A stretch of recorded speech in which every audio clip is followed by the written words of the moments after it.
Arrow poisons are used to poison arrowheads or darts for the purposes of hunting and warfare. They have been used by indigenous peoples worldwide and are still in use in areas of South America, Africa and Asia. Notable examples of the poisons secreted from the skin of the poison dart frog and curare, a general term for a range of plant-derived arrow poisons used by the indigenous peoples of South America. Poisoned arrows have featured in mythology, notably the Greek story of Heracles slaying the centaur Nessus using arrows poisoned with the blood of the Lernaean Hydra. The Greek hero Odysseus poisons his arrows with hellebore in Homer's Odyssey. Poisoned arrows also figure in Homer's epic about the Trojan War, the Iliad, in which both Achaeans and Trojans used toxic arrows and spears. Bal's death in the Norse myths features poison arrows. The modern terms toxic and toxin derive from the ancient Greek word for bow, toxon, from Old Persian *taxa, an arrow. Poison arrows were used by real peoples in the ancient world, including the Gauls, ancient Romans, and the nomadic Scythians and Saons. Ancient Greek and Roman historians describe recipes for poisoning projectiles and historical battles in which poison arrows were used. Alexander the Great encountered poisoned projectiles during his conquest of India, and the army of the Roman general Lucullus suffered grievous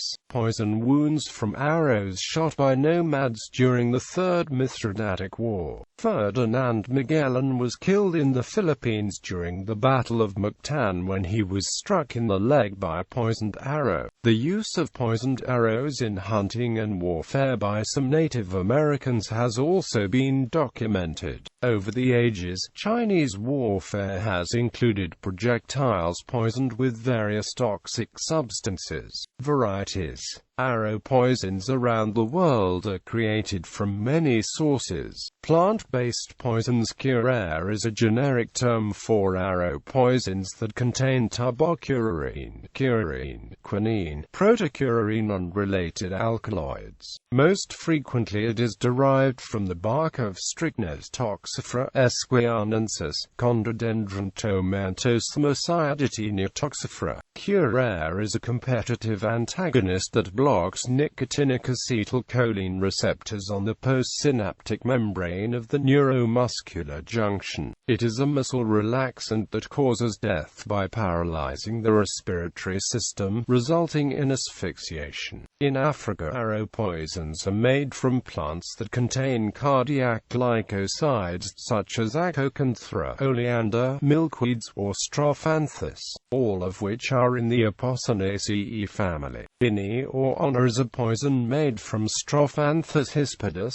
which contains the cardiac glycoside strophanthin. It is used in sub-Saharan West Africa, particularly in the areas of Togo and Cameroon. Poisoned arrows are used widely in the jungle areas of Assam, Burma and Malaysia. The main plant sources for the poisons are members of the Antiaris, Strychnos and Strophanthus genera. Antiaris toxicaria, for example, a tree of the mulberry and breadfruit family, is commonly used on Java and its neighboring islands. The sap or juice of the seeds is smeared on the arrowhead on its own or mixed with other plant extracts.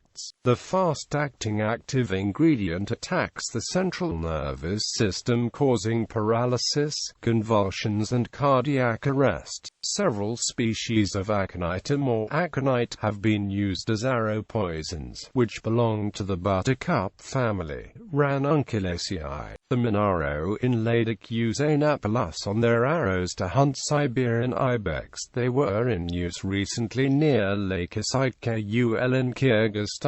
The Inus in Japan used a species of aconitum to hunt brown bear. It was also used by the Bushes and Lepchas in Sikkim and Assam. The Chinese used aconitum poisons both for hunting and warfare. The Caribs of the Caribbean used poisons made from the sap of the manchineel tree, a sandbox tree, both members of the spurge family, Euphorbiaceae. Some Native Americans used poisons from the golden poppy, the cassava, the bloodroot, veratrum, and datura, to make a poisoned arrow from a plant extract. The sharp edges of the poisoned arrow were either dipped in the sap of the plant or water in which the plant had been boiled. Animal-based poisons in South America. Tribes such as the Noanama Choco and Imbera Choco of western Colombia dipped the tips of the blowgun darts in the poison found on the skin of 3 species of Philobates, a genus of poison dart frog. In northern Choco Department, Philobates auretinea is used, while P. bicolor is used in Risaralda Department and southern Choco.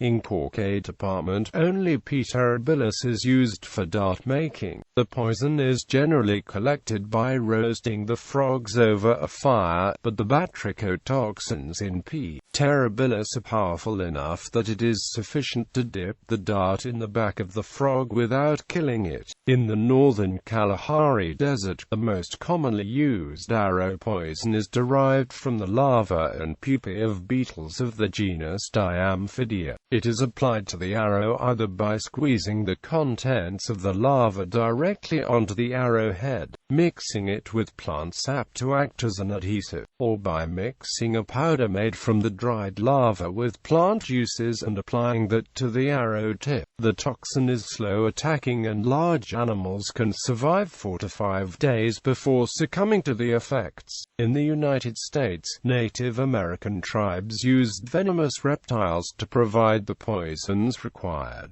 In the southwest United States, the Gila monster being one of the only 2 venomous lizards. There is evidence of Pacific Island cultures using poison arrow and spear tips.